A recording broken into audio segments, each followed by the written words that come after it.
बातों में टप से टपके, चखे वही जो गप से गपके, साबुत सा सच्चा सा किस्सा सुनाने आई हूँ मैं खट्टा मीठा जगाने। चुलबुल सी बच्ची मैं हूँ दादी नानी, चुलबुल सी बच्ची मैं हूँ दादी नानी।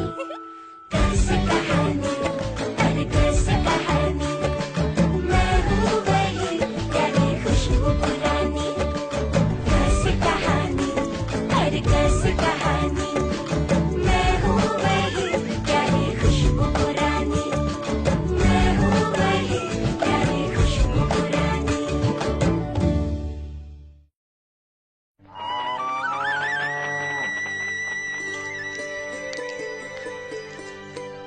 अम्मा, मुझे बाबू के साथ नहीं खेलना।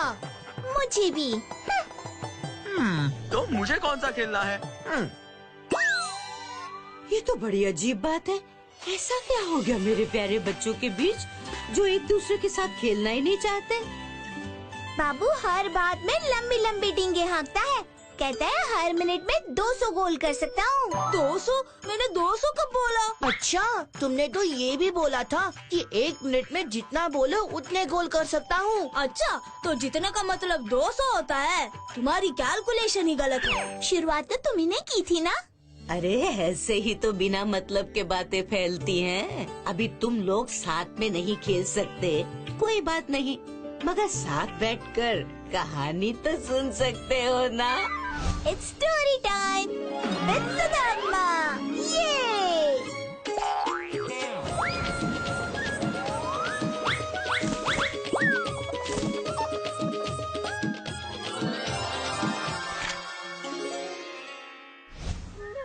विजयनगर में एक औरत रहा करती थी, संतोषी बुआ, जो बहुत ही बातूनी थी। उसे बातें करना बहुत ही पसंद था। वैसे तो पड़ोस में सुई भी गिर जाए मुझे कोई मतलब नहीं। आजकल सुरेश के घर हर रोज मेवा मलाई चल रही है, पर मुझे क्या।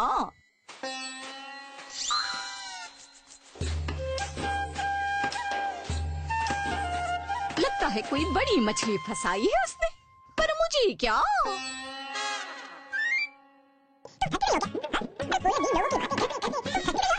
पूरे गांव में यहाँ क्या वहाँ क्या सबकी खबर रखती है, और फिर बोलेगी मुझे क्या। कल वापस आना। हाँ, आगे का कल बताऊंगी। अरे पूरे दिन लोगों की बातें करते करते तुम थकती नहीं हो क्या? हाँ? अरे मैं तो केवल लोगों की बातें करती हूँ, तुम तो बस बातें बनाते हो। पर मुझे क्या, बनाते रहो। और मैं कब से बोल रही हूँ, इस टूटे फूटे कमरे को तुड़वाकर एक छोटा कमरा ही बनवा लो, मगर नहीं। ये टूटा फूटा कमरा। हाँ, अरे संतोषी देख तो सही, अपने टूटे कमरे पर कितना सुंदर दुर्लभ कौवा बैठा है। दुर्लभ कौवा?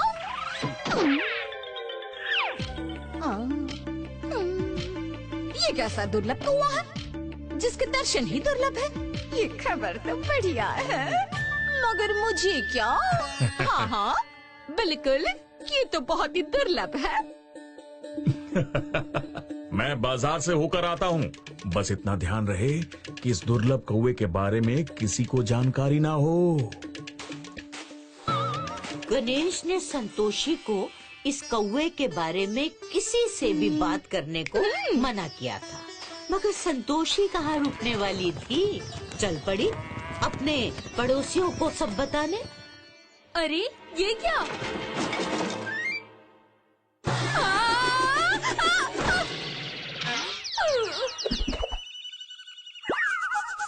संतोषी तुम, अरे ऐसे कौन आता है? अरे आते जाते छोड़ बहना।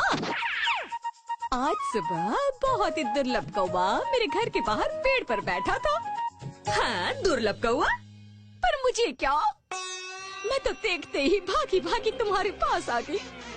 ऐसा क्या दुर्लभ था उसमें? अरे सफेद कौवा था।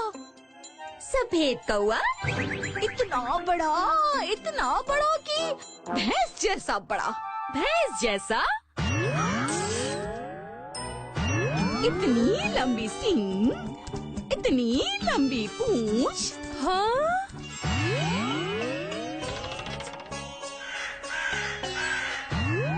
पूंछ वाला कौआ? अच्छा, और नहीं तो क्या, चलती हूँ। अच्छा, किसी को बताना मत। ऐसी खबर दी है कि चूल्हा जले न जले, कलेजा जला दिया। अभी विमलावती को बताकर आती हूँ मैं।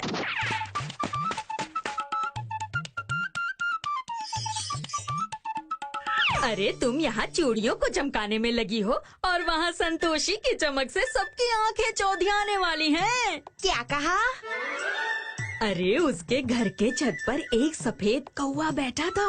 सफेद कौवा, बड़ा सा।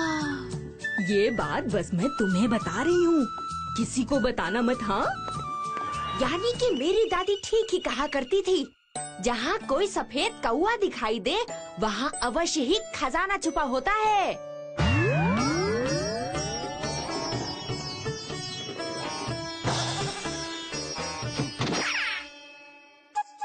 अजय सुनते हो?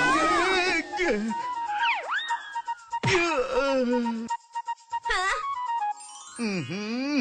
जब भी कुछ लिखने वाला होता हूँ तुम सत्यानाश करने आ जाती हो। हाँ, सत्यानाश तो हम सबका होने वाला है। वहाँ संतोषी और गणेश बिना एक तिनका उठाए खजाने के मालिक बनने वाले हैं। तुम और तुम्हारे सपने। अरे सपना नहीं, सच कह रही हूँ। उनके घर पे आज एक दुर्लभ सफेद कौवा बैठा था, जो कि बहुत बड़ा था। अरे यूँ कहो कि ऐरावत ही था वो, जिसका मतलब साफ है कि उसके घर के नीचे बहुत सारा खजाना छुपा हुआ है। क्या ये बात है?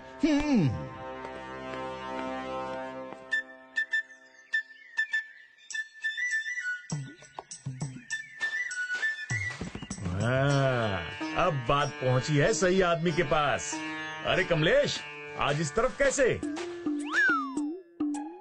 अरे मैंने सुना है कि एक अजीब सा पक्षी तुम्हारी बाहरी हिस्से के छत पे बैठा था।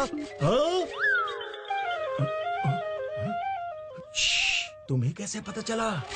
ये बात किसी को बताना मत, खासकर राजमहल तक ये बात बिल्कुल नहीं पहुंचनी चाहिए। तुम निश्चिंत रहो गणेश, मैं किसी को नहीं बताऊंगा। बताओगे?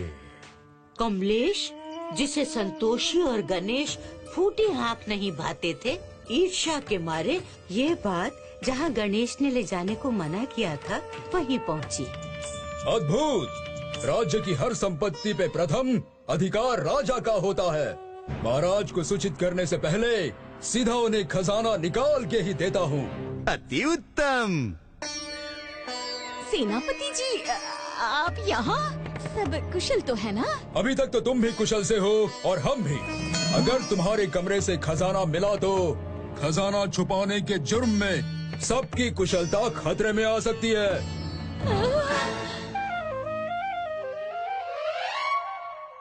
सिपाहियों, तत्काल उस टूटे कमरे को खोदने की तैयारी करो। क्या? आखिर वहाँ खुदाई शुरू हो गई। पूरा गांव खजाने के इंतजार में वहाँ खड़ा रहा।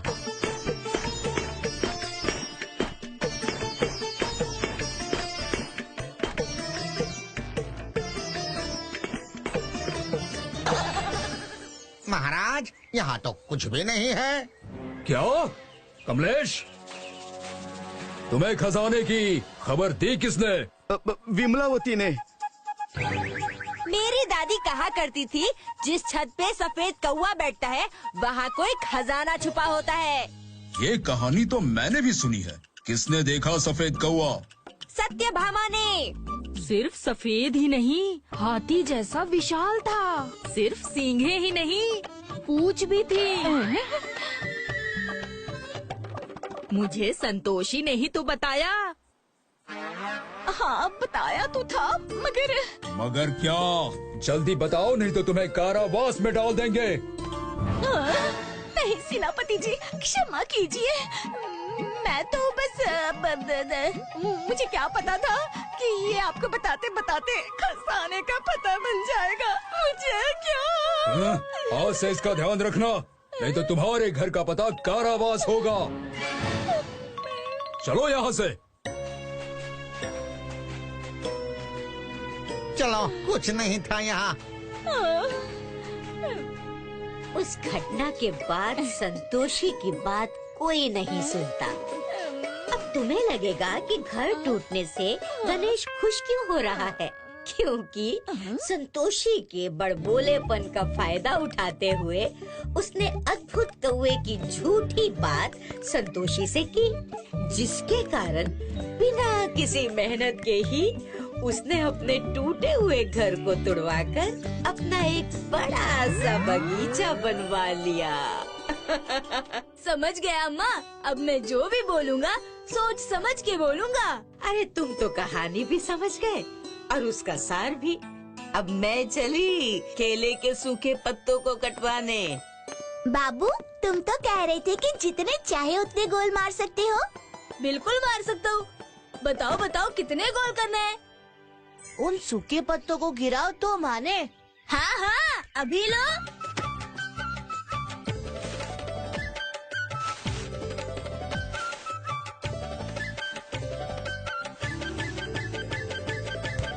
अरे ये कैसे हुआ?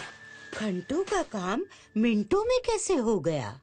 वो मैंने नहीं, आपकी कहानी के गणेश ने ऐसा किया है। जैसे कि उसने अपना पुराना कमरा संतोषी की बातों से तुड़वा दिया, वैसे ही मैंने आपका काम बाबू से करवा लिया। अयो, तुम लोगों ने मुझे ट्रिक किया?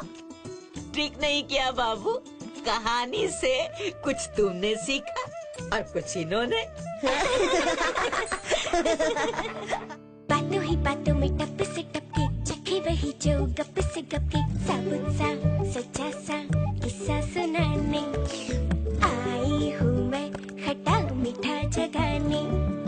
चुलबुल सी बच्ची मैं हूँ दादी नानी, चुलबुल सी बच्ची मैं हूँ दादी नानी।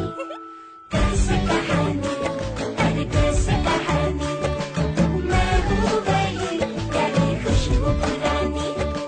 चुटकी सी बातों में बड़का सच बोलूंगी, छोटा बन आऊंगी, एक खिड़की खोलूंगी, उंगली पकड़ के संग संग चलूंगी, खूब खूब